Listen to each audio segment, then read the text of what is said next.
am Mickie James, the greatest female wrestler of all time. My motivation to become a wrestler it was kind of strange, like the path that I came on.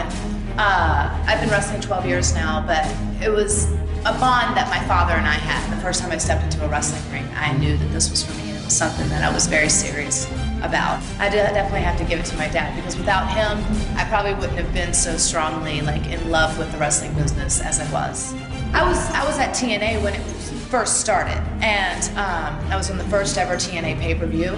I'm not sure if many people were aware of that. And then I had moved on, obviously, and went to the other company and definitely made my career there and my legacy there. And then when given the opportunity to come back to TNA, and I talked to Dixie about it, and it was just a way to kind of further my legacy. My goal for the TNA Knockouts division is honestly to go down as the greatest TNA Knockouts champion of all time. And I know that's definitely a tall task. It's a huge goal, but I like to set goals. The toughest battle I've had so far in TNA has definitely have to been the battles I've had against Tara. And I knew what I was getting into when I was stepping in the ring with her. I mean, Tara and I definitely have our history, but yeah, she's one tough broad, and she deserves the respect, and I know she will go down in history as well as one of the greatest female champions of all times. If there's one thing that I could say to the fans out there is just to thank them for their respect and for following me and continuously to be so supportive of me throughout my career. And there's fans that have known me since the day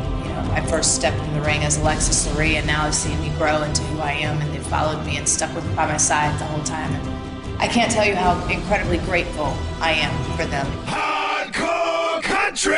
I've always been really passionate about music. When I was a little girl, I used to run around with my little boombox and record myself and make these mixtapes for my mom. And I played violin for 5 years in school. And after I started wrestling, it was such a hard-driven career that you really have to dedicate your all to. And I kind of pushed everything from my horses and my family. I mean, you just sacrifice a lot when you're chasing a dream.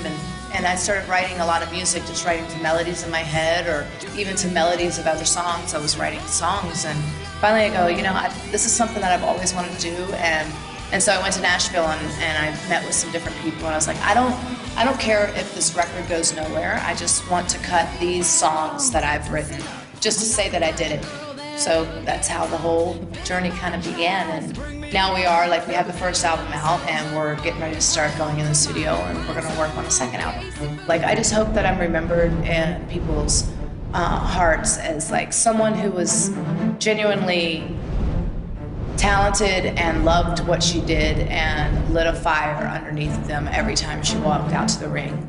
Because the people that I looked up to and I admired were people who obviously had sacrificed a lot to get to where they were. And I know the sacrifices I made, and I think that no matter what other people think or say, because I can't tell you how many times I was told no, and that you'll never make it, and you're too small, and you're too this or too that, and you're just a small town girl, just give up and try to get some regular 9-to-5 job. And I kept all their no's fueled my fire to make me work even harder. And hopefully that inspires some inspiration that if you work hard and you truly believe in yourself and you believe in your dream and you follow it with all your heart and all your gusto, that you actually can get there, and nobody can ever tell you no.